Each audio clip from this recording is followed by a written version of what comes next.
For the past 2 years, the conversation around AI has been focused on the negative, jobs being lost or replaced or, repurposed. But that's only half the story. The other side is, well, while yes, jobs are being replaced, some jobs are being created. I'm here to cut through all of the noise and get to the real signals and find out where those are. Every major technology shift does two things. It decreases certain types of work and it increases other types of work. For example, when the tractor was created, that eliminated the need for a donkey pulling a plow. When mass transportation was created, like trains and buses for people, that created less of a need for the car. And so cities were able to adapt, such as big cities like New York, Chicago. Other things that happened was opportunities were created. Most people tend to focus on the negative. So we're here to balance that out and look at some of the positive things that are made available with artificial intelligence. And there are a lot of things that are available through artificial intelligence. But I want to be different from people who are telling you, use my AI and you'll be a millionaire by Friday. So yeah, those are the skills that are decreasing in value or folding into other tasks. Now let's cover a few skills that are increasing in value as a result of AI and AGI, or artificial intelligence.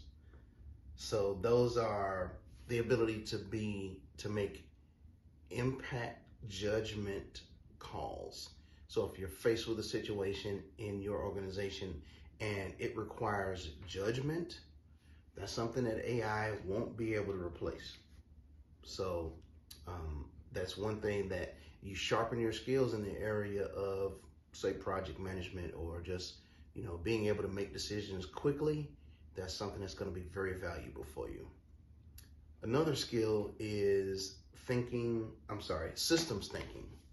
So what that means is connected workflows, dependencies, and just to build that out a little bit is opportunities that come, or challenges that arise from having different departments involved. So you've got, all companies have systems, and these systems have to connect based on the tasks that are done in each department.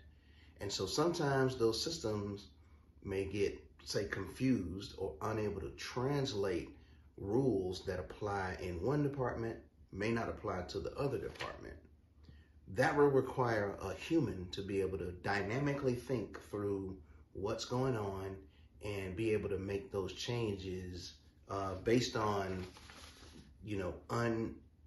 I guess you would say dynamic circumstances that change from moment to moment, or from 1 hour to the next, or from one department to the next. So here's the key dynamic.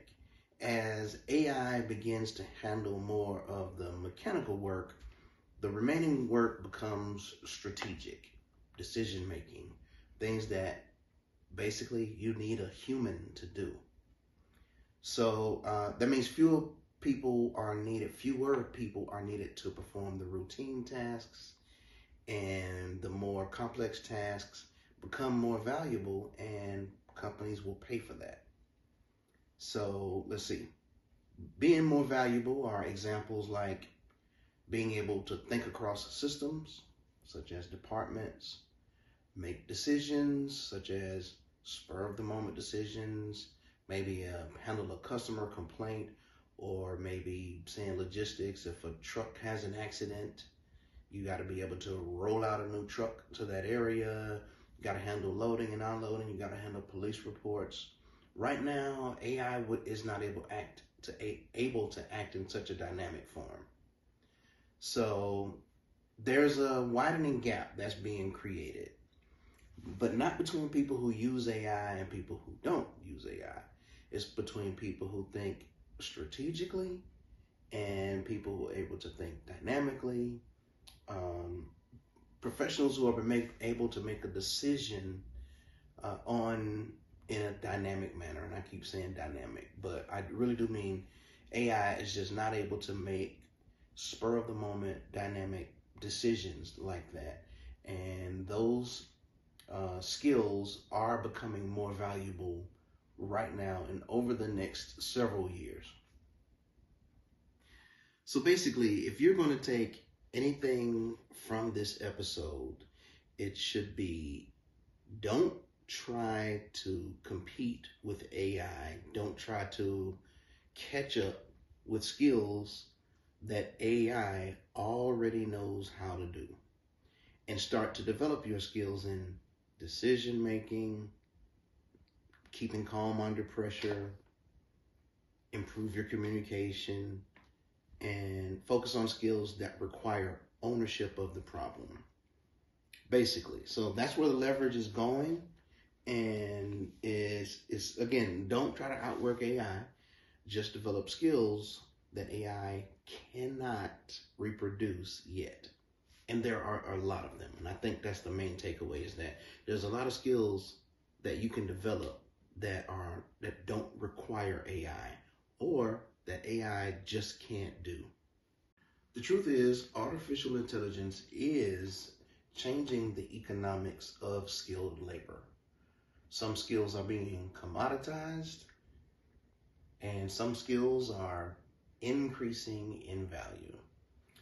As a working professional, your job and my job is to make sure that we increase our skills as time changes. I will admit, AI has made a radical change in mixing in with some other things that happened, such as back in 2020, where we had an international beer sickness, if you will. But what hasn't changed is skills always have to be reassessed. You have to add to your skill set. That's one thing that will never end as long as human labor is involved in the economy.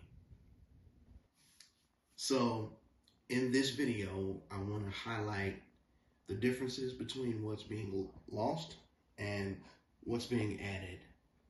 And I'm going to refer to my notes just to make sure I cover everything. So the values that are being lost or compressed are structured, repeatable, rules-based tasks. So anything that requires like assembly line production, repeatable tasks, summarizing documents, basic research, first draft writing, and routine coding assistance. Those jobs can be easily done with ChatGPT and Claude or whichever large language model that's out there. So those are examples of jobs that will be disappearing, or they'll actually just be automated and folded into other roles. So if you understand that the phrase AI isn't going to replace your job, someone who uses AI is going to replace your job. That's kind of the framework around what I'm explaining here. So jobs that are being repriced and reclassed. So, many professionals are just missing that. They're not seeing that, hey, this is an opportunity for me to improve my skills, to add to my tool belt. That's the most important part of any career, is making sure that you continue your education and increase your skill set. So AI is going to speed up that process. It's going to force you to increase your skills, or be replaced by someone who does. So that's it for today. If you watched this far, thank you so much. Subscribe to the 404 Signal for weekly intelligence on how AI is reshaping and repricing skills, what skills are valuable, and what skills need to be not ignored, but put less focus on. Thanks for watching, and we'll see you next week.